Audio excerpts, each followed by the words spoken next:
welcome to episode 1 of the Ammo Hour podcast. This podcast seeks to have insightful, meaningful conversations with interested and passionate people. From the start, I want it to be as listener-friendly and interactive as possible. So if you'd like to send a voice memo to be included in the show, if you'd like to suggest guests, give some feedback, or even come on the show yourself, you can email me at theammohour@gmail.com. We'd also like to thank everybody listening by giving 20% off at the official merch store.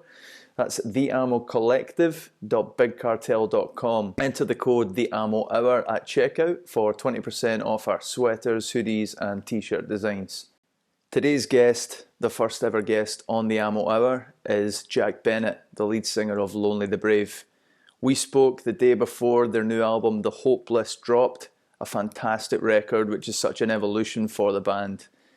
We spoke about his process, how he joined the band, how he produced this himself at his studio, Lapwing Studio, and just generally how life's been for the band and recording an album through lockdown. A super humble guy. I really enjoyed this conversation, and if you do too, please give us a like, subscribe, share, and a rating. It really helps the podcast a lot. Without further ado, this is the Ammo Hour. How are you, brother?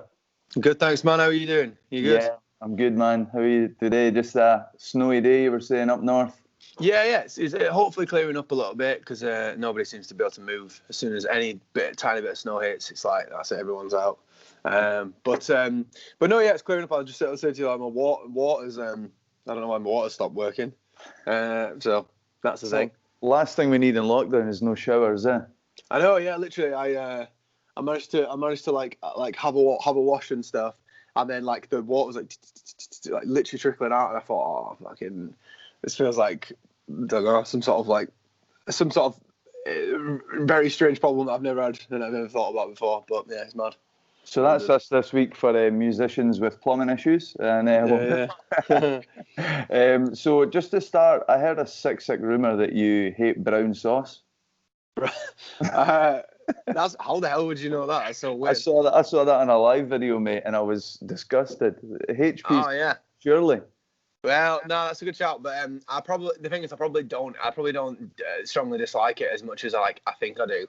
The same way with like mayo and stuff like that. I just never said I liked any of these things, but I always have tomato sauce and like on literally and everything, like to like kormas that have like their own sauce. I'll have like tomato sauce on that. No way, man. Yeah, just big time. Like, I don't really know why, to be honest, but well, it's obviously got like sugar in it, so maybe that's a big reason. I don't know, but oh yeah, I'm not a fan of any of the sauce really. Just tomato sauce and that's Ketchup korma, mate. That sounds like a new Golden Wonder crisp or something, doesn't it? Yeah. You need to get some royalties for that. Yeah, definitely. Tastes as shit as it sounds. Man, what's lockdown been like? I know it's a pretty stock question, but it's interesting to see how people have been dealing with it in different ways. Like, how has it been for you? Yeah, well, I think I'm probably one of the luckiest, if not up in the top category of lucky people, because I literally get up and I've got a studio next door, so I can just go in and sort of crack on with things and not have to worry about like any sort of travel, going to places, or worrying about well, I mean there could literally be zombies outside. I'd be like, right, cool, I've got like 4 feet and to go, and then just sit in there, and then it's pretty isolated. But as I say, my parents have got they have 2 nurseries, so they've been open since like I don't even know, like 3 or 4 days into the first lockdown was. Whenever key workers were like a thing, from the start. It was like from then. I think they were off for maybe like over the weekend or something, and then it was like, right, you're back in and stuff. So we've not had any time off for none of us have really known any time off. So I think that was the thing that would have made it very weird. That I keep seeing from people online being like, oh, I don't know what I'm doing, or I don't have jobs, or we don't know where to go, or we can't meet up and stuff. But I didn't meet up with people anyway. Like, I'd only ever meet up with people when we gigging or at festivals or whatever, just bump into the same lot every time. So yeah, I've been lucky. What about yourself? What about yourself? I mean, so day to day I'm a barber, but obviously I do the touring and playing as well, man. But I would say similarly in terms of socially, I wasn't a guy that went a lot of nights out or stuff like that. But I Yeah. do think the kind of not being able to like go around your friend's house and stuff like that, like it's pretty strict in Glasgow just now, and it has been Yeah. for the year. Oh, of So course, yeah. You've got literally got different rules now as well. yeah, man, it's been proper lockdown. You know, like Mm, two of you can go for a walk, and you do your exercise and stuff. But yeah. just I mean, I certainly don't have a studio or that, but it definitely has focused the mind to start getting on old demos and work on new projects. And have you been doing like mostly commercial, like work for other people, or has it been like pure Lonely the Brave or Grumblebee stuff? Yeah, so it's mainly been Lone the Brave stuff because I don't have to like kind of, well, obviously I can basically earn as much or as little as intended, whatever. Like I don't have to do it to pay the bills because the bills are essentially all encompass. Like my parents' nursery is in the same building. It's this massive like pub area. And so my overheads are like, I don't basically my overheads are Spotify and Netflix basically, and Amazing. it's like, do you know what I mean? Like, so obviously, so but on the flip side of that is that like I literally have no money at any point ever.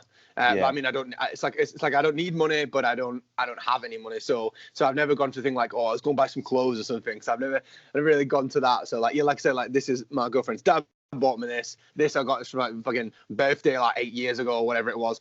And yeah, I rely on donations from girlfriends and stuff like that. But no, what it is literally this side of it. We've been like I said, like we've been so lucky in that. Yeah, my mum's been constantly working, and I've just been like in the studio working on the Lonely Brave stuff last year, so through the first lockdown. So I've not really had much time to worry about getting people in and like mix other things. I mean, I have mixed other things for other people, but usually it's remote anyway. So it's not even, it's literally like, I'll send you an email and they'll have like all the stems and stuff. And I'm like, okay, it's incredible. That's class, man. So I think I'd be screwed if it was a little bit more like, the you'd have to come in and do a lot of engineering and things like that, because I've had maybe 3 people in the studio not from this household, since beginning of like last year or whatever it was. And that's been like one guy from Neve, the desk that I have in the studio is like a Neve desk, and they came over to do this product thing about some development within the to do with, well, it was 100% work, but it was like the desk went down and some problems and stuff, and they were sorting that out for me. And the other time was 2 people like massively socially distanced to film a video for Keeper that we just put out for Lonely Brave. Saw that, man. That was cool. We shot, eh? Yeah, I'm always a bit fruity with narrative kind of stuff, and a bit like, I don't really, because I'm thinking like, who gives a shit? Like, honestly, can I swear on this? Or what's the of course, man, of course. So I know from Glasgow, but like I don't maybe if I can, like just straight. But no. So what it was literally, I was like, just going in and obviously and having people come and ask me questions about like where my lyrics come from and all this kind of thing, and I'm like, oh god, I don't want to sound like massively entitled and things like that. Like obviously I'm in a band, like congratulations, so is everyone else. Do you know what I mean? Like it's like I don't want to be that guy to say how important my message is or whatever, and I've never been like that anyway. So it's just kind of like, obviously some of the stuff that I write, I am like, I'm everything I write I'm like passionate about, but I don't, like the same way that when people come in and film stuff about me talking about, I don't know, like how important this is to me and things like that, like I just like, I don't think that someone in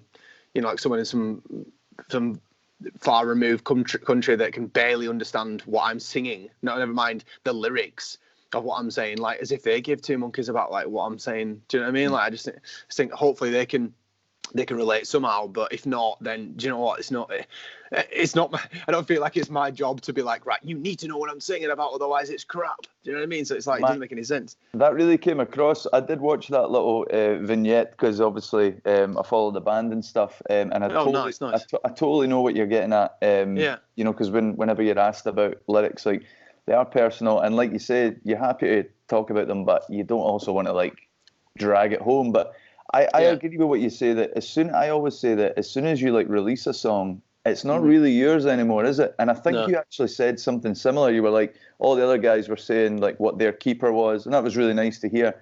you kind of said, well, I know what mine's is, but this should be about what the people listening's is. And I believe that totally. Like, you'll have songs you listen to from bands. I have songs that you absolutely love, and that means something to you. You don't have a clue what that guy wrote that about, but it means something to you, doesn't it?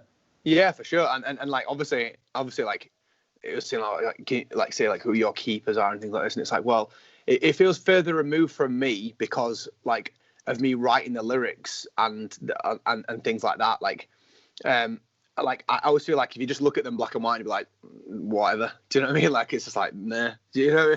Like, I don't know. Like the same way that like I remember seeing this thing about like Beyonce, and it was like single ladies, and they'd just like written the lyrics out, and it was like, well, yeah, obviously it looks like just all the single ladies like for ages, and it's literally like, and it's like, oh well, it's not like reinventing the wheel or whatever, and it's like 100 writers on it, and then this stuff. It's like, yeah, but no, that's not what they're writing. They're writing the melodies, they're writing the structure, they're writing the way that it all combines together and the production values and things like that. And the sun is fucking bright now. Jesus. Yeah, like, don't even. Anyway, but well, I can't really move anywhere. just get coffee, mate. No worries. Yeah, no, and just and yeah, and obviously they've written all that kind of stuff, and I'm just like, well, yeah, but like as if Beyonce like doesn't have. Do you know what I mean? Like, just because that's not about like some fucking something like a global pandemic, just because all the single ladies isn't about that to her. Do you know what I mean? It's like doesn't make the song shit. Do you know what I mean? Exactly. So I always thought that was really strange, and obviously I know like what I would consider like people that are like really important to me and things like that. But then, like I said to you, like I don't think that anybody really cares in I don't know. I just think that people in different countries don't need to care about my girlfriend or my dog or the cat that we found and stuff like this for them to understand why I wrote the chorus for Keeper in such a way or whatever. It's like, whatever. And equally though, we do get some comments about that track, and they were like, oh man, I had a bit of a cry at this song, and I was like, bloody hell. I was like, fair play, all right. Well, yeah, man, that's cool. Like, you know, because obviously once you put it out, like you say, like once you put it out, it's just to. If it affects other people, great. But like, you've basically it's not like you've done your job. It's not like, oh, you've done your job, like hands clean, whatever, crack on. But it's just like you've put stuff out there. So if it works, then great. And if it doesn't work, then like your goal of getting that track out is like you've got to be happy with it anyway. So you know, the same way that I can't, and I'm not like, waiting for reviews to come in for like validation, because do you know what I mean? I was like, if I come in like, oh, if they say that Keeper wasn't about who I thought it was about, then maybe it's wrong. And it's like, what? It just feels like we're set ourselves up to like second guess everything, and there's no real need to be doing that. Yeah, 100%, man. There's more feeling in a song than just like, you know, the Oxford Dictionary. Like you can look at a band like Sigur Rós. A lot of that is just like invented lyrics, but that really could make you weep. Do you know what I mean? Like, it's all about like, you've got a lot of like passion and like grain in your voice. It's like, I'd say that's like a signature thing. And, you know, that obviously comes across. You could be singing nonsense. You'd still have the emotion in the song. Yeah, you should ask my dad. He 100% thinks I'm singing nonsense. Literally, he was like, someone told him, and he was like, what, you're singing this in this song? Because he's had the album for like, obviously, since we were like writing it and everything. And amount of songs, he was like, I didn't know you sung like that. And I was like, yeah, but like equally, like think about how, because I don't have, like I said, I don't have that like super clean. Well, I can sing clean and stuff, but just in the range where I think it sounds a bit more interesting to me or whatever, I try and sing a bit higher, and therefore it just breaks up a little bit, and therefore when you're singing those kind of pain things, like in guitar or whatever. Cause what's your background like in sort of musical stuff? What are you playing? Rhythm and vocals, man. I'm pretty. I just like learn. I just invent chords to write my songs. I would say I'm more like melody and vocals, but I play rhythm. Yeah. Nice. Yeah. Okay. Cool. Well, that's obviously like when you're playing guitar sort of parts and stuff like that. I'm always like, you know, there's 6 strings. You can basically play a few of them out of tune for the most part and keep bending them and stuff. And I was like, hang about what's going on here. Like this is like a strange thing that's happening. You know, I don't really feel like we question that as much, especially live. Like we literally can, like the amount of times that I watch a band and they're literally playing out of tune, and you're like, fine. Yeah. Like carry on. The same way that you know, like I'm watching Brand New, whether I'm still like allowed to like Brand New or not. I'm fucking man, I'm with you on that. It's I love Brand I love brand new. Yeah, well, I grew up on listening to that stuff and like the impact of whatever, and I'm watching them live, and I'm like, Jesus, this is insane. Like they were literally just so mad and going for it, and I was like, it's all like really fragile and it's just like and blowing up and shit. I was like, this is incredible. I loved it, and I remember like the amount of times I was thinking, you wouldn't be like, oh, he's like a really strong singer. I wouldn't, particularly, me personally, I wouldn't be like, oh, Jesse Lacey's like a really strong vocalist. You wouldn't be like, oh, it's Jesse Lacey and then like Christina Aguilera or something. You'd be like, because like there's like trained singers and people who are very good at like pitch and things.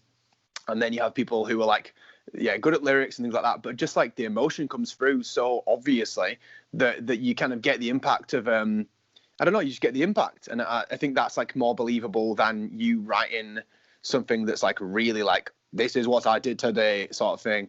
So I share that opinion so much, man. Me and my bandmates and friends will talk about that a lot. There's a difference between like being a technically brilliant singer and someone having a great voice. And like Jesse Lacey is a great example of that. Mm-hmm. Think about Shane McGowan for the Pogues. Do you imagine it was like, you're handsome, you're pretty? Like, nah, that's shit. It's all about him being like steaming and just going for it. So yeah, 100%. Is that how, like you're saying you were in your studio, is that how you guys kind of recorded it? Did those guys have the tracks and you were able to just do what you wanted vocally?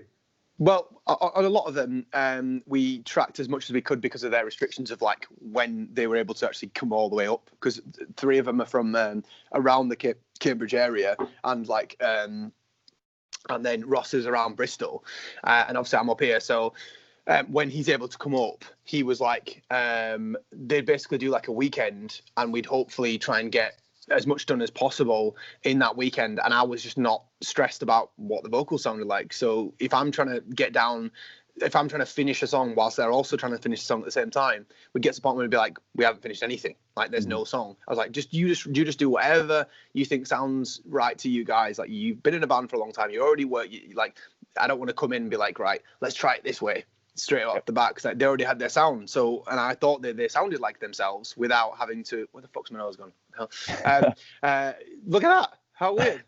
I don't know if you can see that, but it's really strange. Yeah, man, it's like ghost filter. What the hell? There's no sun. It's like absolutely overcast. It's ridiculous. But no, I just fucking well, okay. I basically said that you just do your stuff, and we can try and get like things down afterwards. So with a lot of those guys, like we just tried to record a lot of stuff and as much as we could. And then when it came to like actually recording the vocals, that would usually be, other than Keeper and a bit of Bound and stuff like that, we had a couple other songs. I would literally sit there whilst mixing and be like, just come up with like vocal melodies and try and be like, right, this sounds really good, or like I think this could work, or whatever. And there was only maybe 2 of the tracks. There's one track. Have you heard the album? I've not, man. I've only heard the singles that have been released. Oh, okay, cool. Well, I'll send you that like just after this or something, so you can actually like just check it out or whatever. But no, and like if you get any time, there's a bit on there's a song called Chasing Knives on it, which is like probably the most poppy song on the album, and it's like it's the chorus changed like twice or 3 times, and I remember I loved the first version, and the second version I was like, it's kind of a mix of what they liked and what I liked. And then the third time I was like, right, let's put both versions in. So the first half is like my bit and the second half is whatever. And I remember thinking, I preferred the first version. And I was like, oh, this is weird. And I remember just stuff like that, like comes to personal preference, but all of the melodies that I put down were trying to be like at a certain level. So none of them would sound, none of them would sound shit. But on this album, there's a like, it really would have made sense like if I'd fucking sent you some of this stuff, so it makes a bit more sense. Like there's a couple of the tracks on it which are like one's like a ballad, just straight out ballad, and just a guitar and vocal until the end, where it's just like a it reminds me of like a one of the Kings of Leon songs or something at the very end, because it's like a wailing guitar, and I really like that kind of stuff. And that's probably my favorite song. It's called Your Heavy Heart on it. And that is like a lyrical thing, like only because you can hear it so obviously. Yeah. Just with a guitar, and that one was like, I just obviously wrote that on my own, listening to a full song of guitar. So there's a few bits that are like, you'd almost think like, how would you write that without the band being there, kind of thing. But because you're mixing it and sort of tweaking bits and things like that, the melody's constantly ready because looping it and looping it and looping it like for literally hours, man. So yeah, I mean, it was a bit of a strange process. I mean, I don't know how you guys like record stuff. Is that? Yeah, I usually kind of, I'm a really, really rough demoer, man. Like, Yeah. I was chatting with Neil Kennedy. I don't know if he, he Yeah. runs the Ranch Studios down south. Yeah. We're going to be doing the next album with him. Right. And I've been sending him all my demos. Now, I have the interface and I have the mics and all that, man, but I've never got past just plugging this thing in and singing down this with an acoustic guitar. Because I think the more time I spend on like hours and hours of demoing it, over producing it to my limited ability anyway, and then when I send it to the guys, if they've got any critiques, I just feel like I'm locked into it. When I just do a rough passionate, like, vocal melody comes first to me, and then just wrap some guitar around it, it's like, right, this is what we like, this is what we could do. But I have done it kind of reverse before, where I've been given like tracks by other guys in the band, and just been like carte blanche, like spend some days getting some vocals on it. And I love what you're talking about. See, just like we talked about it earlier, just not making up words, just like singing, but don't care what I'm singing. And then just really getting something I really love and feel about, and then going on walks, listening to that, and then writing lyrics from there. That's kind of how I do it. But no, that's got to be. I honestly think that's the best way of coming up with things, because when I was writing for Grumblebee stuff, I would always come up with, be like, no, like walking the dog or something, and I'd be like, right, okay, that sounds all right, but it doesn't really work for vocal. But like that, maybe that'd be cool on a guitar if I can try and get that on guitar. And I always do like a voice memo on my phone. So I have loads of voice memos, and they're always like, and there's like cars and fucking birds and shit going in the background. Like, right, I'll try and get this into some form of instrument, and as soon as you kind of get over that block of it being like, because if you think about it, like you're trying to come up with the lyrics and the vocal melody at the same time, it's like a really strange thing. It's not like a piano where it's already in tune for the most part. So you sit down and you be like, right, well, I know this chord is a chord, so if I just do this, shit will sound good straight off the bat. You can just press that, and that you can literally put your thumb down and it sounds good. Right. So, and you've got a key which says, right, here's a key, you go ahead. Whereas obviously with lyrics and stuff, like you can be writing about whatever, or you can write about something that doesn't matter like at all. I would say like Bound was literally about me getting pissed off with people using like plastic straws and then saying like how important they are and all this crap. And I was just like, what? And because people like, oh, so, like, because I'm fucking vegan, man, and I've been veggie since birth. Me it's too, never man. been you veggie? I'm vegan, man. Yeah. How long have you been vegan for? About 5 years. Really? I've Yeah, been vegan 5 years. Were you meat before, or did you go from? So for me, man, I started. When I was young, I had really bad acne, and I always just thought I was just being a teenager. Finding out later I was lactose intolerant probably explains why. Yeah, but I didn't really feel any other effects of lactose intolerance until I started running loads. And we were playing T in the Park only once, but we had this big thing coming up, and I just had in my head, we'd never had an opportunity. Like, I had this really vain thing in my head, like there's going to be loads of cameras, like I've got to get fit, So, no, great. I just started like doing longer runs. This was years ago, 2015.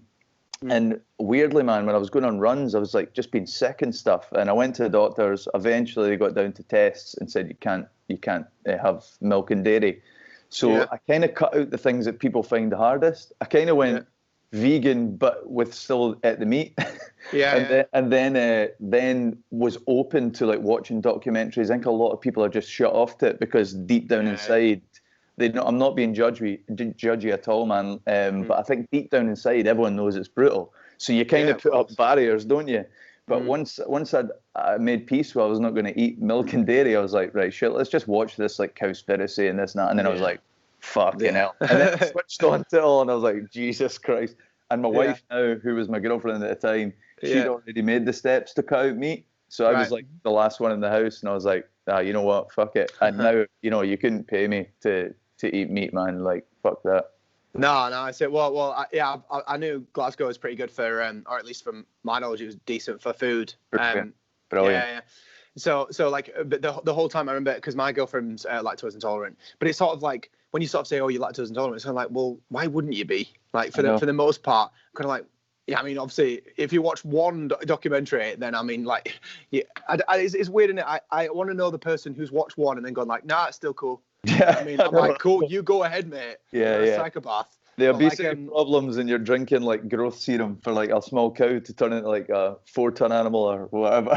it's insane. Like, literally, my girlfriend works for Veganuary. She does like she does like all the social stuff for Veganuary for like past years, I don't know, whatever.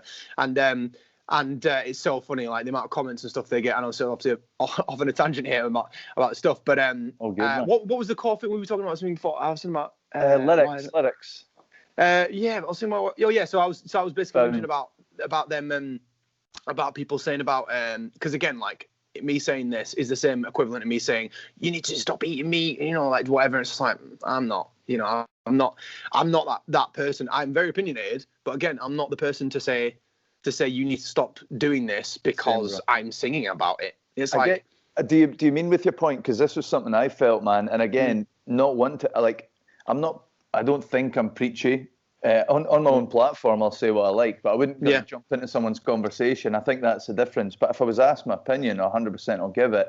Yeah. But I did see all that as well. It's like, it's like people coming into. I was doing some shifts in the bar back then when the straw thing as well, and people are like, "Oh, have you got any, bamboo straws?" And that, and you're like, yeah. I've just seen you eat a fucking chicken bao, and like, do you know what I mean? It was literally turtles, that. but fuck the cows. Like, what is this all about? You know what I mean? Yeah, it was literally that, and it's the similar thing. Yeah, and I don't know if it was where we were, or I thought it was some of my girlfriend. It was something, and I remember reading it. Or it might have been like a BBC News thing or something. People were like, "Oh, we need to cut down our emissions on having like plastic straws," and then the next thing was like, and Britain's fishermen are doing great. I was just like, what? Yeah. I was just like, I'm not here to slag off someone who's got who's grown up being like a fisherman or a fisherwoman. I don't even know if that's a term, but like the actual the industry of the whole sort of like trawling and things like this. I'm just like, oh my god, like, yeah. I mean, yeah, obviously it's far removed from music, but I think it's probably the only thing that I would actively talk about over like an opinion on like politics or like fucking people being like, oh, fuck the government or whatever. Like just like because I've got both sides of it every time. Walk down the street, walking my dog, and everyone's conservative. Get online on Facebook, everyone's Labour. It's like, do you know what I mean? Like, and I keep saying like you can't both be wrong. And if you both are wrong, then just have a conversation. And nobody has a conversation because it's like, well, I've got these opinions. I'm really strong about this. And I said, well, I don't know. It just feels like if we just keep complaining about like these generalized, like, oh, the government is shit, aren't they? It's like, well, yeah, they probably are. But imagine if I was in there, I think I'd have a mental breakdown within the first day. Imagine trying to deal with this public. I mean, it's different with you guys. At least Nicola Sturgeon comes on and goes like, right, stay inside, you fucking idiots. Like, don't be messing around. Whereas obviously, like, I was watching some of those interviews, like, even if she's wrong about stuff, at least she doesn't seem to backtrack as much as our lot, as it were. And I'd kind of be like, okay, but I mean that's obviously that is another thing. Like the music industry I got an email this morning saying that now they've been the music industry professionals have been like exempt from the travel like the people that can basically allowed to travel for work. Yeah. So now a lot of the music industry, like music professionals, it had like a special term. It was like really generalized. And it said that they've now exempt from travel as well. And I was like, what? So the fact that nobody can be gigging or doing anything in the touring industry anyway, and now they're also being told they're not allowed to. I was thinking, bloody hell, that's great. It's like a tag bulletin thing from a travel government agency. But yeah, anyway, See, just on that point, like you'll find this hilarious. There's what are they even called? Fuck, I can't even remember the name of them, man. But there's this. Jet 2. Is Jet 2 global, or is that a Glasgow? No, yeah, Jet 2, yeah. Yeah. Have you seen their advert? Jag and Go. No, I haven't seen that. I swear to God, sounds like a train spotting reference. It's like Jag and Go. Get the vaccine, book your holiday. Like, it's crazy, man. I know. Like, how irresponsible, eh? Just Jag and Go. Yeah. Wow, bloody hell. Well, my girlfriend's mum used to be an air hostess at, well, an air hostess is probably like a loose term. I don't actually know what like a air supervisor, like whatever basically you should just do everything on an airplane apart from flight. An air master. Yeah, exactly. Yeah, that sounds better. And now she works for the NHS for like 20 or more. Yeah, I don't know how many years, but Is do that, and so you know, like the travelling restrictions and all this kind of thing. And they live like 5 minutes away from Gatwick. And I remember the amount of people that I know sort of coming in and out of the airports. And I'm just like, what? I was like, I don't understand. Like, literally, I remember watching an interview with a virologist from the very start, and they were like, if all the governments in the world would say, right, we'll lock down everyone for 3 to 4 months, there would be no coronavirus. It would dissipate in that time, 3 to 4 months. And I'm just like, can we not just suck it up for that amount of time? Can we not just do that and then just give all the money to people who don't have housing and don't have benefits to look after each other? Like, let's just do that. And he's like, oh, well, the economy. And it's just like, oh, God. Oh, man. It's no shock that, like, everyone puts New Zealand on this pedestal, but it's because they closed everything up, you know? Yeah. I've got friends in Germany and France and stuff. I'm sure you will as well from touring. And at the start of it, when we were, like, the whole of Europe was in lockdown and we were still just at the pub and that, they were all messaging me like, what the fuck, man? Like, why aren't you guys taking this serious? Like, anyone that's, you know, they've got to phone up or text or something to get their, like, hour slot for exercise and shopping and stuff. Wow, we just go out when we want, you know. It's been loosely handled, I think. There's no, when you go on a train or come into the airport, there's nothing. There's no quarantine. There's nothing. So, it's been pretty fucked, you know. Yeah, I've same with a friend in Italy. He's got coronavirus at home, and he's like fit. He's like basically a pro athlete for the most part. He does like calisthenics and all this crazy stuff. And he's basically got coronavirus. He's at home. He's just chilling out. And I was just like, oh yeah, I've just seen people going out and it's like taxis driving. I'm like, where are they taking people to? Like, where could they possibly be going? Nothing's open. And he was like, laughing at the fact that people will be outside. It's like, no. I said, did you go out or have you tried doing this or whatever? He goes, no, because they have like respect for their sort of government bodies as well. Then like if we went out, we'd be arrested. Yeah, that's the thing. Like sometimes I guess the police in like foreign places, like when you see the football fans and stuff, like, you know, Italian or Spanish cops are too heavy-handed. But when I've been in Germany and Spain and stuff, you know, people can have a drink on the street, they can walk along, and no one really takes the piss. Like whereas over here, they can't let that happen because people would just be going crazy. Like we don't respect the thought. I'm not trying to say we need like totalitarian or anything, but got to be a bit of a balance. We just don't really trust those. Maybe that's because they've proven they're not very trustworthy. But there's this cycle of fucking mistrust, I reckon. Yeah. I mean, like I say, I'm kind of outside of it in a little bit in that I'm able to carry on with my job, but I can't imagine how, because I presume you can't do your job. Nah, man. Yeah. So how long? What's that been? How has that been? A while or? So since last March we were locked down, and then I probably was able to work about 2 months of the year, like total. Do you work for a person or is it your place? Nah, I don't. I worked for somebody before the pandemic, and then I just took a small space as like a pop-up kind of style. Just made sure every day I was rammed rather than being in and sat about, you know. So I'll sort something out after the pandemic, but right now it's just making sure we just get through, you know. But trying to be as creative as we can and stuff. But fair enough, man. It is what it is, man. Try and see the good sides of it, mate. But So how did I mean, I could have obviously gone and read interviews before, but it's a great opportunity to be able to speak to you. Like, how did it come about? Like joining Lonely the Brave. Obviously, they needed a vocalist. Did they just seek you out, or were you a big fan of the band? And yeah, no, I wasn't like a huge fan of the band. I wasn't, but again, I don't really like any bands. I'm kind of like, other than like artists and weird pop artists from like America and some like weird other places that I listen to. It's usually production based I'm listening to. But I was definitely a fan of the band. And from my insanely high bar of bands that we tour with, I'm just like, meh.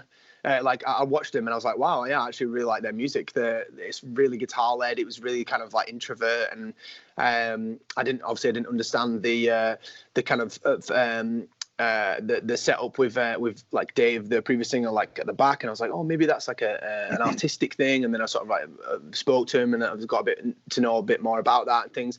And it's all like, it was all like, really, what the fuck is going on? It's all like super interesting to find out a bit about the guys and like what they did, and I really liked it from a guitar point of view. It was really like landscapey and kind of like swelling and things like that, and I thought that sounded cool. So I supported him at a couple of acoustic gigs, it was a part of their like, Redux stuff. One was in Kingston, a church, and another one was in the Lexington in London. Yeah, it's a nice little place, and it was like, I remember that my agent was like, who is their agent as well for my Gumblebee team was like their agent, and they were like, oh, we're looking for like a sort of an acoustic act, and I was like, well, I don't really play an acoustic guitar. So I said, well, I can play guitar, so I can just just try and relearn the songs and sort of shape them so they sound cool on acoustic, and so I did that, and I think it was basically for that. And then I got offered like Slam Dunk Festival around the same time as this. And I was like, right, I've got like 4 shows, like an opening for Lone the Brave at Lexington, and then a few gigs at Slam Dunk Festival. It's like really cool. I can just play this acoustic. So I reshaped all the songs so they didn't just sound like, oh, I'm playing the same songs on a guitar. It was a little bit more acoustic singer-songwriter. And I don't really like that vibe, to be honest with you, just because it's so easily to be bundled with those people of that. You know, and I didn't want to turn up, and so I kind of was just like, fuck it, I'm gonna turn up and just play like a really soft chord and be like just straight off the bat. I was like, fuck it, let's try it. And I remember doing that. It was always funny because obviously you get the fragile, everyone's chilled out in an acoustic setting, and you play music and just like some nice chords, and you can only play acoustic so hard before it just craps out. And I was just literally just playing it, and I remember just absolutely belting out, and people were like, you know, you have to listen, or like just be like, I'm not into this at all. So I remember it's really funny because you go really quiet and people would still listen because they're like curious about what the fuck I'm doing, sort of thing. So I remember that being quite funny. So maybe from that point in the Lexington gig, I guess they I don't know if they were interested in voice, or were just thinking it sounded okay, or I don't know, maybe they scrap for options. I genuinely don't know. I don't know, but obviously, doing acoustic versus what have you got? Yeah. Are they the posters? The things that come from Leeds to Bristol. To oh, look, so I've got the posters for. So these are the posters that need to be signed for. They've come from Leeds. They've come from Leeds. COVID. Oh, great. And then go to Burnley. They go to Burnley. So our distribution from Small Town Records, we have to sign these posters, but because obviously it's been COVID, they've had to be sent between every single person. And then they sign them, and it's like 150 pre-orders or something. Oh, parts in a bundle or something. So they've been sent to each band member. Yeah. So I'm going to sign them and then drive over to Burnley and literally just post them and just say like leave them with the distributor, and then they can send them off tomorrow for release day. It's incredible we've managed to work it. I mean, management sorted out and everything, but luckily, yeah. So totally, man. So that's that, and then so literally just joining the band was as simple as like Mark one day was giving me a message and was like, would you be up for like trying to do some practicing? And then like yourself, I did I was like, right, okay, fuck it, I'll just try. I did like loads of running for quite a while, and I've got a treadmill upstairs, so I'm always on that, like watching something on TV or whatever. And I remember listening to like their EPs and the first EP on the album, and listening to some songs that I thought I'd love to try these songs out, like all the hardest ones and stuff, like they're always quite high range. And I would just go out and like try and keep my lung capacity high, like driving. I was looking at someone driving, running, and I'd be trying like, if I can sing these, I can go down and you know, and the entire drive down, I'd do like singing in the car to try and get my lung capacity up like as high as I could, and then we turn up at the rehearsal place in Cambridge, and I just tried doing it, and it seemed to work. And I genuinely didn't know I was in the band until like a month or 2 months afterwards. I messaged, really? I had to message somebody, and I was like, so am I like in the band then? And it was like, yeah, of course. I was like, oh, okay, cool. Because obviously at some point I was kind of like, you know, because obviously I'm like, well, not obviously, but I'm like quite shy, obviously you can probably tell, but like social stuff, I'm all for like chatting to people that are interested in knowing something about the stupid thing that I do is music. So if they're interested in like, oh, how did you do this, or why did you try this with a snare or whatever, I'm like, cool, just ask me, I'll try and, you know, help you with this. Whereas obviously like they hadn't been as press orientated, one because maybe of circumstances with like some of them were just like, well, we've got all our jobs and we're working and all this kind of stuff, and other of them was like, I'm not that, you know, I'm not that keen on it really. I mean, I mean, you'd have to ask them, but obviously like I'm not just keen, I'm like, I want to make sure that everyone knows the deal. Like there's no filter. It's not an agenda. It's just literally is what it is. So so I was like, yeah, all the Instagram stuff and all that kind of thing. I was like, can I post, or can I say anything? Can I tweet anything? And you know, I remember after the first gig we did at London, I was like, Mark's like, why don't you just tweet something from the band? And I remember tweeting something. I was like, thank you very much for everyone turning up tonight, guys. Thank you so much. It means so much to me. And I just thought, I was thinking, fucking, I must sound like a writing knobhead, but I didn't know how to sound sincere in a tweet. You were trying to sound like the Lonely the Brave previous tweets, you know. Yeah. I'm just like, because they're at first. yeah, and I'm just like, I don't want to be like, anyway. So, but you get to a point where you're just like, okay, fuck it. Like, I mean, there's only so many times that people like, how do you feel about The Last Singer? And I'm like I've actually been in the band nearly 2.5 years now somehow. Yeah. And that is insane. Like, obviously the pandemic and everything, but like from joining the band, it's been, I mean, it's going on to like 3 years, and we've done like 6 gigs together and stuff like that. Like, I've actually been in the band for nearly, I don't know, yeah, it's 2.5, 3 years, which is mad. No, it is, man. It's been like, it goes quick. It's like a lost year, isn't it? Yeah. Well, it definitely is. You know, you're thinking about last times you put out releases and stuff. Obviously, you guys have got the album. It's dropping tomorrow. Is that right? Yeah. Amazing, man. One thing I wanted to say, which, and it's not to blow smoke, it's just I do feel that it's relevant. There's a lot of bands, I feel, that when, you know, they change a vocalist or something like that, it can be pretty tricky. I know, you know, Under Oath, when they first got like the vocalist Spencer in, the first album he did, he doesn't like he said he didn't like listening back to it because he felt he was just doing like karaoke of the last guy. But then there's bands that I'm a massive fan of, like this old emo band, Further Seems Forever. Okay, I've actually never heard of them. I'll check them out. They're so class, man. But they changed vocalists 3 times over their career. It's Chris Caraba from Dashboard Confessional. It was like his first band. He's now back in it. So they changed the vocalists 3 times, but each time it was just like a totally new. Like, the sound was pretty similar, but the vocals were so different. They weren't trying to copy it, and I just felt that was relevant for like your stuff, because obviously the last singer, you know, David, like, he had such a signature voice, but so do you. So there was never any. I was really interested in hearing like Bound with the first track, I believe, when it came out. Because I was like, I wonder if he's going to try and do. I wouldn't have liked it if you had, but you didn't. You just came out and did your own style. So was that something you were conscious about, or just like, this is me, this is how I'm going to sing?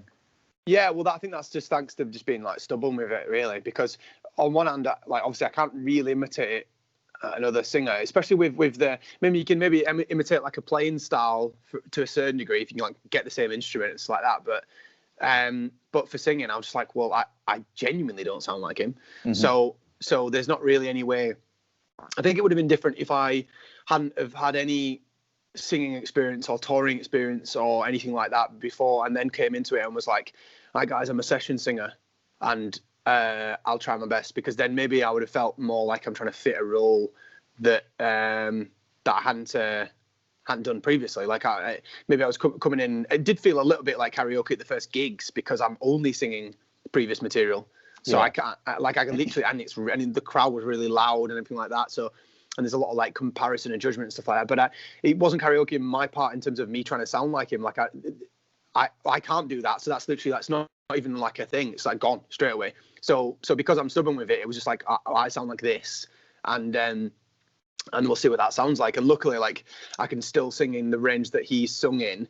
And sometimes I like drop it half a step or a full step or whatever, but because like the songs are incredibly hard to sing. And then on this new album that we've put out, like, most of the songs on there are incredibly hard to sing, but on purpose. It's because like I'm not thinking about fucking playing 100 songs a night. Like, I'm literally thinking about playing 4 or 5 songs that all sound incredible, that have the impact at a festival slot where nobody gives a shit about your band. So they come in and they're going, does that sound any good? No. Okay, I've gone. Do you know what I mean? Like, I want to have the impact within 5 minutes. So every song needs to be at a level that comes across and it sounds big and it sounds sort of anthemic and stuff like that. Obviously, within the album, there's songs that are never going to be like, here's the big song, guys. You know what I mean? Like, so I think we're lucky with Bound because it was always a bit of like a. I don't know. I remember like, this needs to be as good as Backroads, so I'll try and come up with a chorus. I did the same for Keeper. I was like, this needs to be as good as Backroads, but only because the music kind of allowed it to have like a big kind of like chorus without me going whoa, whoa, whoa, whoa, like for ages or something. So yeah. I mean, imitating Dave was never a thing. But again, like you say, like I liked his voice anyway. Yeah. So I remember early on there were some comments which were quite funny, like being like, "Oh, the only person that could ever replace Dave would be like Eddie Vedder from Pearl Jam," and I'm like, "What? If that's your bar, mate, you're gonna have to fucking drop some." You know what I mean? Like, I was like, "What? Do you honestly think that Eddie Vedder would jump in and be like?" And plus, if he came in, do you know what? I'd be like, "Fair enough, Eddie. Crack on. Do your job, mate, if you want." Nah, but I mean, like, it's quite clear he was inspired by Eddie Vedder, but in a nice way as well. Like, it didn't sound like copying. You know, he had a. Yeah. This isn't a podcast talking about Dave's vocals, but yeah, it was like very, very unique. But yeah. So are yours, man. That's the word I would use is it's an evolution because it's not the same. It's totally different, but Yeah. there's not a drop. It's massive. Like Bound, when I heard that, I just thought it was fucking class. And one thing great, that man. a lot of people that I know that really like Lonely the Brave, when they first came out with like Backroads and stuff, it was like, Yeah. oh, wow, this sound's been missing in like rock for a long time. Just like literally the guitars, like the band, like before the singing kicks in. Yeah. However, it did look like a conscious effort that, you know, they weren't really interested in anything other than the music, which is really endearing. It's nice. Yeah. But I think it always kept them at a certain place. And I really hope as a fan and for you guys that, you know, you coming in and maybe having a bit more of the modern approach as well. Yeah. It can just take it to strength, you know?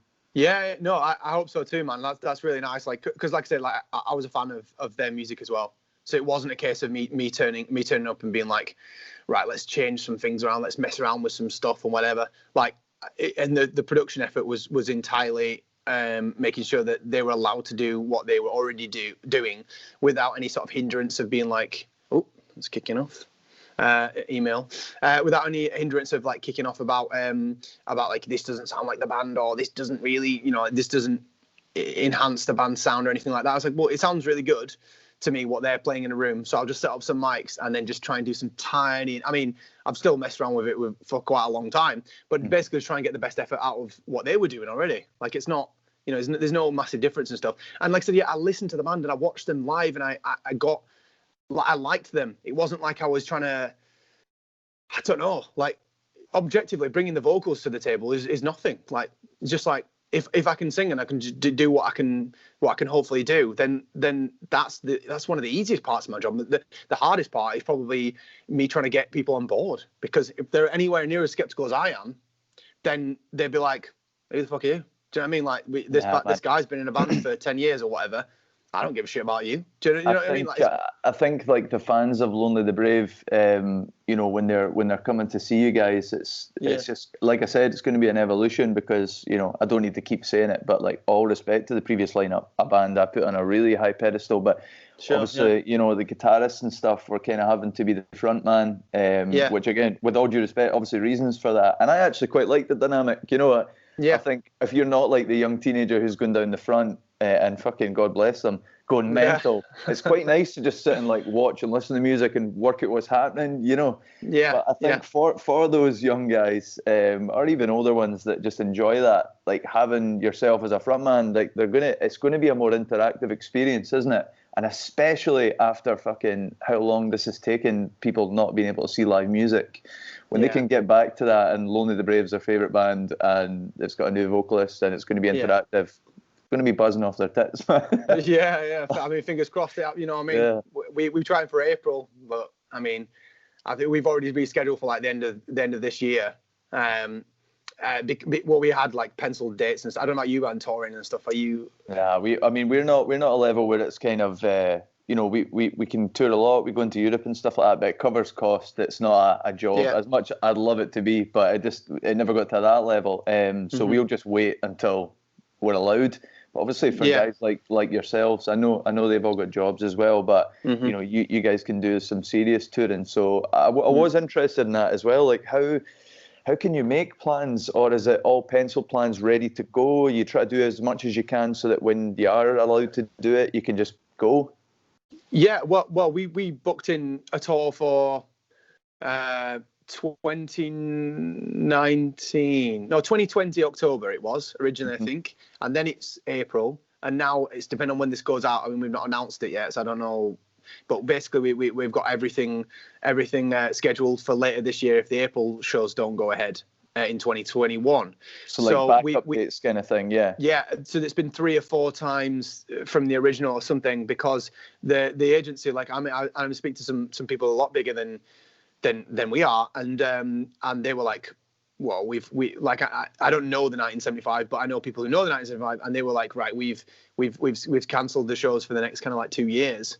And because of the level that they're coming in at, we're like, well, we can only come in at like hydro and, you know, like in that kind of like arena size and stuff. So that there's no point. I mean, you can socially distance to a certain point, but they're just going to lose a shitload of money. So even at that level, so that's the kind of thing. That's the one we're not sure about if that might happen or might not happen, is that if they bring back gigs, but they say, oh, we're gonna have social distancing, like if it's like a 400, 500 cap or whatever venue, even on like kind of the mid-size ones or whatever, if that means that 100 people can turn up, then is that going to be, do you know what I mean? Like, I mean, say covering costs, but I mean, it's not going to, like, it's certainly not a wage for 5 people. Yeah, plus exactly, the crew and things like that. Like, I mean, we're not really particularly in it for the for like getting paid per show and all this kind of stuff. We just want to be gigging again and actually playing gigs around the album. Like, we're actually playing our own material that we're all been involved with. Especially for me, obviously, I like. This record is my first kind of venture with a band, really. Yep. So being able to come out and sing, like, we've never played Bound in a room. We've never played Keeper together for us, like, in a room. It is bonkers. So like the fact that the album's even like coming out is pretty ridiculous. I mean, obviously, like I was in, like, this is a tangent, but on the indie stores, like album sales that go towards independent vinyl, we've got this vinyl that's like a helicopter like spinning thing, right? And basically, obviously, we're trying to encourage people to buy the album, so therefore it goes towards chart sales and things like this. I mean, not that we're going to get like a fucking number 1 or anything, but you have to sell like thousands and thousands of records. But literally looking at that, and you're like, the way that people would add is a beep per independent record, right? So every beep will go through to the official charts company, blah blah blah. I was speaking to the manager about how it all works and everything, and but obviously that's footfall going into an independent record store in a pandemic. Yeah. Where people were told they got to stay inside.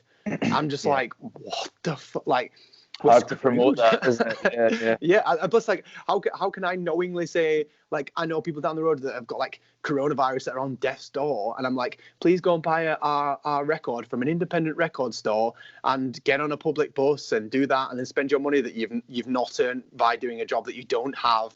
I'm just like, oh my day, you know what I mean? Like, how can you even? I'm like, if you can stream it on Spotify, if you get a few minutes, awesome. Do you know what I mean? Like, that's literally the limit of what I can ask people to do, genuinely.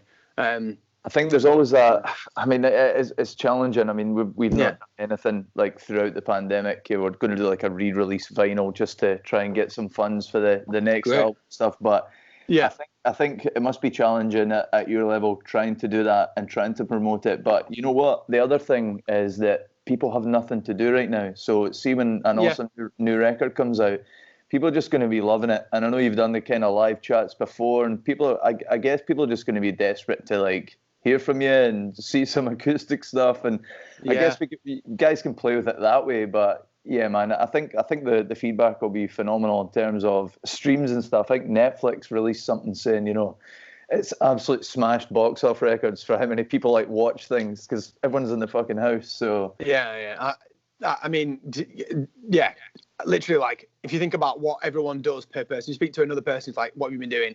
Watching Netflix. Like, I've been on Xbox. I go on Xbox like religiously, trying to learn Italian with some guys in Italy and stuff. And I'm just like, this is kind of like normal now. This is really weird. Like, it's just kind of like really small things that don't really mean anything. And then you kind of think that, like, you know, even doing stupid stuff, like I've done this like piano version of a song from the album that we were trying to add like parts to and see if we can do things remotely. And so it's like, because how can we possibly arrange to get people to come up to the studio to do like recordings for things? And then I've known so many bands that have done it and be like, oh well, it's work. You know, it's like stuff. It's like, well, yeah, but none of us are getting paid to do this. So I'm definitely not getting paid. So I'm just like, so how can we do this? So I said, like, well, I can try and do the best thing I can do and send it over. If that works, great. But like, we've got a whole year and a bit to cover after the album release of like, how can we, you know, like, can we get into do a new record? Can we start writing on other bits? I mean, the guys are obviously writing and bits and pieces and stuff like that, but like actually being in a room together, like I've never ever done a record before that we haven't literally played. I think we played 2 of the songs on the album, like together. That's it. So the fact that they exist is so weird. Like because we listened to songs and stuff, and we've had them. Like we've had Keeper nearly 2 years. Wow. Like from the first thing. So we've been listening to it, and I'm like to the point where we're like, oh god, this is so annoying and stuff. But obviously to most people, it's like, oh, it's a new song. So so it's like, oh, okay. So the fact that the first time we'll probably play that properly is like 2 years after it. So it almost feels nostalgic to us, but it'd be the first time anybody's actually heard it. So really strange. I mean that. Yeah. That can happen with any release, isn't it? Like, so it must just be like obviously magnified, because usually, you know, anyone listening that hasn't done it, but even at a DIY level, you know, you're recording, obviously you're writing it. So the process of however, maybe it's been a year, months, whatever, you're then in the studio for like a month or a couple of weeks, or maybe just weekend if it's a single. Then you've got the mixing and mastering. So you're talking about this big long thing before it even gets out there. But I guess that the good thing for you guys is it's been 2 years, but when you get in a practice room together, that's going to feel magic. Like it's going to feel new again, you know? Yeah. I am genuinely excited about that. I got through a period of me not caring about live gigs as much, because as soon as I got into the tech side, I know you're saying about the interface thing and like you like getting to a certain level on that, and you're thinking maybe, I don't know why, obviously not put words in your mouth, but I got to the point where I was interested in tech, and there was a point where I just didn't give I literally could not care less about it, and resented the fact that people talking about compression and things like this. And I'm like, oh, don't tell me about this. I just want to play. I just want to be able to write music and do this right. And is that for you now, or like? Yeah, man. I think I've got like some sort of like dyslexia and stuff definitely runs through my family. Not that there's an issue there, but like when I look at like hertz, frequencies, compression, like this and that, I just don't get it. And I'm like, I'm 34, man. Like I've tried to get it and I just don't get it. So people try and like, they're not being condescending, but no, just try this, watch this, read this. I'm like, my brain doesn't work like that, man.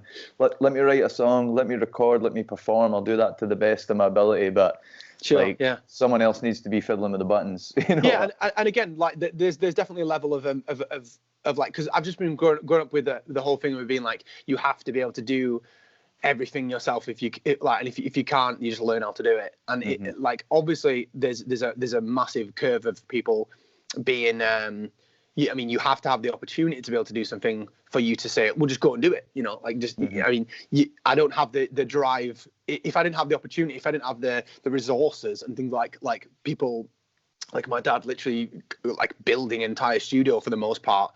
If he didn't do that, like, I don't know if I'd be at the same level. Like, I probably definitely wouldn't be at the same kind of like level of learning and stuff. But I remember literally I went to do courses on music tech and I was not interested at all. Like really, the way that it was kind of taught to me, I was just like, no, this sounds like really counterproductive to writing music. And I'd go to learn about it and I would just be not interested in the slightest about how to construct a song. It sounded so counterintuitive rather, to think about the way that you are writing a song and sit down and really formulate how you're going to do it, rather than just trying something and trying to be creative and stuff. So it took me about 4 or 5 years or something, because I've been doing tech now, like production stuff, for about like 7-8 years, like not properly, but for the past 3 years maybe properly, and having a background of actually songwriting and writing songs was already a massive bonus to doing everything. All I then needed to learn was how to not get stopped by every fucking tech thing, like the gain level of recording microphones, like the software, like all this like lining shit up, all like little key commands and stuff. All that was like, oh, I just want to write a fucking song. I just want to do this and I just want to do this. And I got into Logic Pro and I was like, oh, this is kind of like songwriter friendly. Pro Tools was like really like the grid and lining every like latency for about 5 hours before I'd done anything. And I was like, no, I'm never using that ever. So it took 4 weeks trying to do it. Tried to edit and stuff, didn't like it, whatever. So I used Logic Pro, which is basically like a fucking gimmicky, I mean, it's a professional program, but it's not like, it's like, everyone's like, oh, you're going to studio, it's Pro Tools, it's the top, you know, it's the top one or whatever. This entire album was done on Logic Pro. I could have done it on GarageBand if I wanted to. I could have done it on my iPad, because of the tech that you've got and the ability and the recording, the front end, recording with decent microphones, things like that, and just having an idea of what stuff sounds like and what stuff doesn't. Playing live gigs, like music tech people. Go and play a live gig and see what goes wrong. And then you know what I mean, like looking at all the things that clip, like microphones, kick drums, far too loud, the bass far too loud. Why is it far too loud? It's because it travels like it's a lot more powerful wavelength, and they have longer frequencies. So basically, your bass at the back of the room is just like the same way you're outside a club. It's just like, oh my god, the bass is so loud and stuff. And you go inside and it's like, oh, it's not too bad. And the higher frequencies are like more directional. So really up front, they're just like in your face. And I found all this, and I was like, oh, this is actually really interesting to me. And it wasn't even techie. It was just to the point where it was like I was able to explain all this shit that had gone wrong in the past because I had some limited knowledge. Like I don't know everything by a long shot, and people that think they do are like bullshitters. Like, so it's literally, I'd go in and just like be so interested, like you're saying about Neil Kennedy and stuff. He's got a great drum sound. Like there's far too much attack, far too much compression on snare and like transient stuff that he does, in my opinion, and I absolutely love it. I would never do that, and it sounds great to me, right? But the intuitive way that he, and like with the big Q drums and stuff that he uses sometimes, I think it's either British Drum Company or Q drums. I can't remember what he like favors. And I remember him using bits and pieces, and I'm like, oh, this actually sounds really good on this record. And like Lewis Johns, you know that guy as well? No, I've not. He's like he's one of like Neil's second assistants or something, right? Okay. And he did like Palm Reader and a few other like heavier bands, kind of Palm Reader records are awesome, eh? Yeah, like they're like really punching. I remember having this problem with the Lonely Brave album, and people have been like, since the label was like, are the drums loud enough and things like this? And I was like, no, probably not. It's like because we're conditioned to hear drums that are like poof, in your face, like smacking, compressed, like up front. And if you listen to a drum kit and you're in a live band and you listen in the room, you're like, they don't sound like that. Why don't they sound so in my face? They just sound roomy. And it's like, because you're listening in a room. But when people listen on headphones, it's like, it's just that transient response is so processed and so upfront that it like clicks through when you've got these crazy heavy guitars going through, right? So there's all this kind of like just knowing why certain things do certain things. And you think, oh, I've got an appreciation of that. So for me, I would just be getting a really good drum recording and then just like keep moving the needle to where the compression sounds good enough in like sort of, you know, how much attack can get away with. Because Mo doesn't hit drums super, super hard. He hits drums the way he hits drums, and it works for him. So me having some crazy fucking like just wouldn't work for him, and people would listen to it and be like, hang on. I mean, new fans would just be like, oh, that sounds fine or whatever. But people who listen to the band would just be like, he doesn't do this live. This makes no sense to me. The reason the guitars and everything sounds so like ethereal and like build up and like anthemic is because the drum's giving them room. It's not like try like swap the whole thing, you know? Exactly. And that's totally from watching them live and totally from just gigging myself live and understanding what stuff sounds like. So having kind of like a background in doing that, like it's almost like when I speak to people that write music, I'm like, you probably know way more about like tech stuff than you think you do, you know? Like it's practical knowledge. Like being able to press record and then not worrying about why the buffer rate went is like annoying, right? But past that point, once you know, like you don't even need to know. Once you can press record and be like, actually, this sounds really good. And it sounds really good because I know how to play from the times that I played at this really shit show and that sounded bad. So I learned because of this. Mm-hmm. Like that's more helpful than some complete novice who knows everything about music tech, plugging a guitar in and going like, you know, like they just don't really grasp it the same way perhaps. But anyway, again, man, excuse my ignorance. No, that's really interesting, man. But excuse my ignorance. Did you mix this whole album then? Yeah. Yeah. So the unreal, man. I didn't even know that, and I didn't read that anywhere. Cool, that's cool. We recorded the whole thing here and mixed, sort of like engineered it and mixed it with the guys, and then obviously mixed the rest of mixed sort of 80% or 75% of the album when they were in when the first lockdown, so like March and April or something.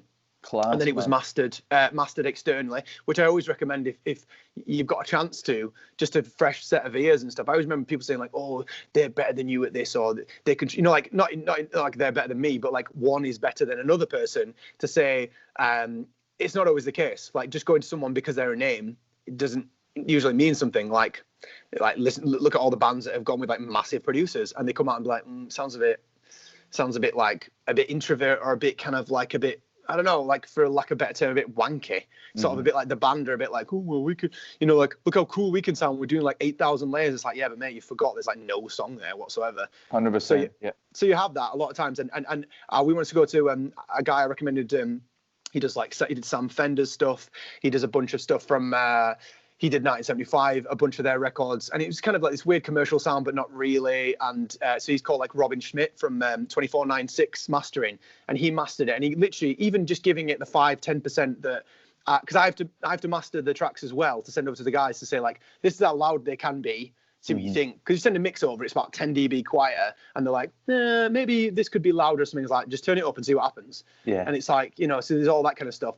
So I sent it to them, and luckily, yeah, he got what we wanted from the record, and added at least, I don't know, anywhere between, I'd say 10% on top of it. I mean, he might say, well, I want more, but from I mean, yeah, to be kind to him, it literally like really polished the track and gave it that sort of that kind of punch coming through at radio and stuff, which is always you're always fighting against. But yeah, I mean, in terms of recording, man, like love it now. I used to hate it, and you know, you get into it, and it's just a fucking. I mean, I don't love it. I love the final product that you then end up with, but this record took like fucking, I don't know, like 1,500 hours or something stupid. I mean, if you look at like, it's because I obviously I'm entirely invested in it. And obviously like the label paid me for the album. It's not like I did it for like free or anything. So, but if you look at like, if someone was to say I'm an hourly rate, it would have been like £2.50 or something, £3, I don't know, something like that. So obviously you just can't look at it that way. But I just knew that we would get the right result if we wanted to, like, not having someone be like, right, that's the end of my day, clocking off, like the mix is done.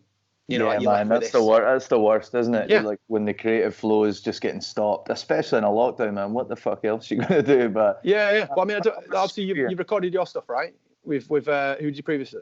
We've recorded stuff with a guy up here, Bruce Rintoul. I know Bruce. Nice. Some father-son stuff and some early twin and stuff. And we're really just going down to Neil because, you know, we're getting a wee bit older in our lives and we want to try something different before we can't anymore. It's not a personal thing. We want to try the kind of residential thing and all that, you know. So, yeah, just trying something different, man. But that must give you, that'll be a real sense of pride, I reckon, like sticking out the album that, you know, your first vocals on the Lonely the Brave and you've done it yourself as well. That's pretty sweet, man. I don't want to eat up all your day. Last thing I would just want to ask you, what are you playing on Xbox? I'm on Gears of War. It's called Gears of War 4. What are you on a game or any sort? I played the new Assassin's Creed, man. The Viking. Okay. On Xbox or PlayStation? Yeah, Xbox, man. Nice. I jump in your launch kit and go raiding. Nice. Yeah, no, it is class. Like I used to be into like all like the story games type stuff, but I literally only got on Gears of War 4. I played it for like, there's 5 out now, and I played it for like 4 or 5 years. Literally just online. It's just because I met like a bunch of people from there, and literally now I only play with Italian, French, and there's 2 lads from Reading that I know. So it's like it's really strange. Like I've learned a bunch of Italian from speaking to them, because obviously when you're learning a language, I mean, like I don't think he'll see this anyway, but like obviously when I'm learning Italian, like you learn from like a book or learn from someone talking, you'd be like, I sound like I'm sort of putting on, like, I sound like I'm taking the piss with the accent, right? You sound like you're like, oh, the capisco, like this, and it sounds like I'm doing like something this. I'm like, is that racist? Is that right? But obviously when they're speaking and you're speaking back to them, it makes total sense, and they'll tell you there and then if it sounds stupid or not. So I always thought I was taking the mick, right? I'm always like, oh, I'm so sorry. It sounds like I'm being like offensive. And they were like, no, that's exactly how you say stuff. So it's really strange. Man, I can totally relate to that, man. Like at Christmas, I've got a friend who owns a cool cafe here, man. A lot of vegan stuff. If you come on tour, I'll show you Denniston, man. Oh, nice. And he's from Sardinia, and I did a Google Translate to like wish him a happy Christmas. So I was like, you know, Buona Natale, Andrea, and he's like, it's like, you sound like a German. I was like, how does that even work? Yeah. In another language, an accent of something else, like it just blew my mind, man. But no, it's amazing, and that's one of the great things that I love about social things like Instagram and stuff. I had a bunch of reviewers who messaged me and were like in Italian, And I was like, oh, I know how to say like I'm a big whale in Italian. And they're like, cool, that's not helpful at all. But like I could understand what they were saying just from a couple of the words that I'd understand from people like telling me that there's a guy behind me, you know, like on gears. And I'm just like, this is a weird thing that's happening. But obviously, yeah, nothing to do with to music. But like, fuck it, man. Do you know what I mean? Good, it's like man. it's helpful. It's helpful. That's you, mate. That's you, and that's also a good piece of merch for you. I'm a big whale, Lonely the Brave. There you go. I'm a big whale. Yeah, exactly. Balena is whale in Italian. So I don't beautiful. know. Yeah, exactly. Who knows? Well, thanks so much for your time, Jack, man. It's been class chatting with you, brother. And no, thanks for having me, man. I appreciate it. All the best with your All Out record as well. Yeah, thanks, man. But yeah, I'll try and get this out kind of next couple of days and give it a push. Not that you'll need it, but yeah, man. All the best. No, with perfect. I appreciate it, man. Yeah, thanks for your time as well. Brilliant, man. Hope you have a good day and all your normal stuff as well. If you do anything normal, I don't know. A couple more of these and then maybe some exercise. That's it. Great. Yeah, what time are you doing? When are you releasing this? Well, sorry. When's the actual announcement of your podcasty thing? I'm gonna try and make this episode 1. I've recorded a few, man, but I think just for the record coming out, I'll get this up pronto. So I'm gonna put through the stuff today. Hopefully it gets out for tomorrow, but if not, just next couple of days, and you'll be episode 1 if that's cool with you, man. Cool. Yeah. Nice. Thank you very much. Sweet, brother. Right, you take care now. I'll speak soon, man. Cheers, man. All right, I'll see you in a bit. Cheers. Bye. Bye. Yeah, we're talking about